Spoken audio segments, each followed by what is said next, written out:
हमारे व्यस्त जीवन में ईश्वर की आवाज़। कहा जाता है कि अगर माता और जन्मभूमि के बदले आपको स्वर्ग दिया जाए तो आप क्या चुनेंगे? प्रज्ञावान कहते हैं कि माता और जन्मभूमि स्वर्ग से भी बढ़कर है, क्योंकि जिससे एक अच्छी माँ मिल गई उसे स्वर्ग राज मिलेगा ही मिलेगा। आज संत मोनिका का पर्व है, जो संत अगस्तीन की माता थी। संत मोनिका को विवाहित महिलाओं का और सभी माताओं का आदर्श माना जाता है। हम आज सभी माताओं के लिए विशेष प्रार्थना करें। 27 अगस्त 2025 21वां सामान्य सप्ताह बुधवार।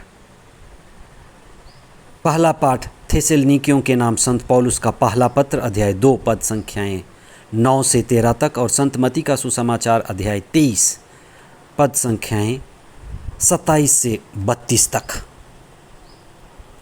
संत मोनिका, जिसने अपने जीवन में बहुत कष्ट झेला, क्योंकि उसका पति बड़ा क्रूर और आदर्श नहीं था। वह प्रभु में विश्वास नहीं करता था और एक तरह की उनकी बेमेल शादी हुई थी। पत्नी के रूप में वह बहुत कष्ट उठाई और माँ के रूप में भी उन्होंने अगस्तीन के लिए विशेष दुख उठाया। लेकिन कुछ विशेष बातें थीं जो संत मोनिका में थीं, जिसके कारण उन्हें आदर्श माना जाता है। सबसे पहले कि वो अपने सब दुखों को प्रार्थना के द्वारा आगे बढ़ाती थी, इसलिए ईश्वर पर उनका दृढ़ विश्वास था। यह उसके जीवन का आधार था। इसलिए संत मोनिका को प्रार्थनामय महिला की तरह देखा जाता है और वह इसी के कारण आदर्श मानी जाती है। उसने अपने पति को और बेटे को, जो गलत रास्ते पर थे, ईश्वर विरोधी थे, उनको एक आदर्श माँ की तरह संभाला। वह बड़ी धैर्यशील और सहनशील महिला थी और सतत कलीसिया में चर्च जाती रही, प्रार्थना करती रही और तब तक करती रही जब तक उन्होंने अपने पुत्र को, अपने पति को पूरी तरह से प्रभु को समर्पित नहीं किया। तो ये पारिवारिक क्रूस उठाती रही। आज वो संत मानी जाती हैं। हम उनके मध्यस्थता से सभी माताओं के लिए, परिवारों के लिए विशेष प्रार्थना करें। आज के सुसमाचार में कुछ विशेष बात कही गई है कि संसार सत्य को नहीं झेल पाता। यूनान में सुकरात को विष दिया गया। मंसूर को सत्य बोलने के कारण हाथ पैर काट दिए गए। प्रभु ईसा को क्रूस दिया गया। हजारों नबियों को सत्य बोलने के कारण, ईश्वर की वाणी बोलने के कारण घाट उतार दिया गया।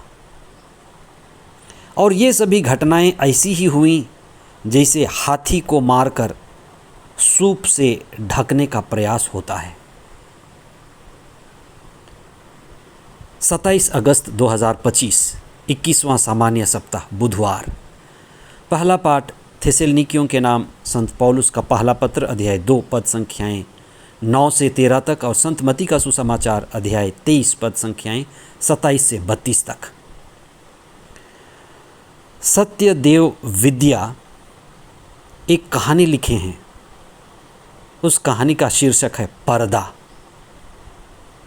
जिसमें उन्होंने पर्दा को किस तरह से व्यक्ति प्रयोग करता है, परिवार प्रयोग करता है, सभ्यता और समाज अलग अलग रूपों में बातों को, मुद्दों को, परंपराओं को छिपाने के लिए ढकते हैं। कुछ इसी तरह की बात ईसा ने धर्म गुरुओं के लिए, नेताओं के लिए किया कि वे नबियों को मार डालते हैं, उनकी हत्या करते और बाद में उन्हीं की मूर्ति बनाकर उनको सम्मान देते हैं। आज के सुसमाचार में ईसा ने धर्म नेताओं को कठोर शब्द कहते हुए डांटा है।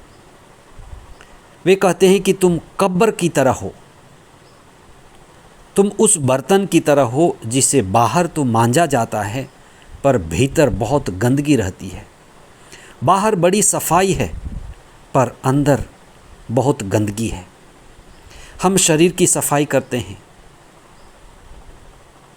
मन को साफ करने का प्रयास करते हैं, संसार में सफाई चाहते हैं, पर आत्मा में गंदगी बनी रहती है। हमने कितनी तरह के खुशबू, परफ्यूम ईजाद करके रखे हैं, जिसे हम अपने शरीर के ऊपर कपड़े में स्प्रे करके दुर्गंध को ढकना चाहते हैं और आंतरिक व्यवस्था को सुधारना नहीं चाहते। ईसा ने इसी को पाखंड कहा। मुझे, आपको, सभी धार्मिक नेताओं को आत्मचिंतन करने की ज़रूरत है कि मेरी आंतरिक व्यवस्था कैसी है। कई बार धर्म मृतप्राय हो जाता है। हमारा जीवन, हमारा धर्म, हमारा व्यवहार मृतप्राय हो जाता है और मृत शरीर को, शव को सजाया जाता है, कब्र को श्रृंगारा जाता है, रंगा जाता है। ईसा ने कई लोगों को इसी तरह से बाहर श्रृंगार करते हुए देखा, लेकिन आंतरिक रूप से मरे हुए, चेतना रहित, आत्मा रहित। और इसीलिए ईसा ने धर्म को, धार्मिक नेताओं को सुधारने का प्रयत्न किया, उन्हें अपना रूप दिखाया, कर्मकांड और बाहरी दिखावा से बचने की सलाह दी और सच्चे धर्म को उन्होंने बढ़ावा दिया। सच्चा धर्म आध्यात्मिक और आंतरिक व्यवस्था करता है, आंतरिक क्रांति लाता है। आज के पहले पाठ में संत पौलुस ने स्वयं को एक आध्यात्मिक पिता की तरह कहा है कि मैं थेसलनिकियों को उनके जीवन को सुधारने के लिए पिता के स्वरूप उन्हें प्रेरणा देता रहा और ईश्वर की बातें बताता रहा, जिससे उनका जीवन व्यवस्थित हो और उनका रिश्ता ईश्वर के साथ जुड़े। हम अपने परिवारों के लिए, परिवार में व्यवस्था के लिए विशेष प्रार्थना करें। विशेष करके आज हम अपनी माताओं को समर्पित करें कि प्रभु उन्हें आशीष दे, और संत मोनिका के माध्यम से प्रार्थना करें कि वे हमारे परिवारों के लिए विशेष प्रार्थना करें, माताओं को आशीर्वाद दें। आमीन।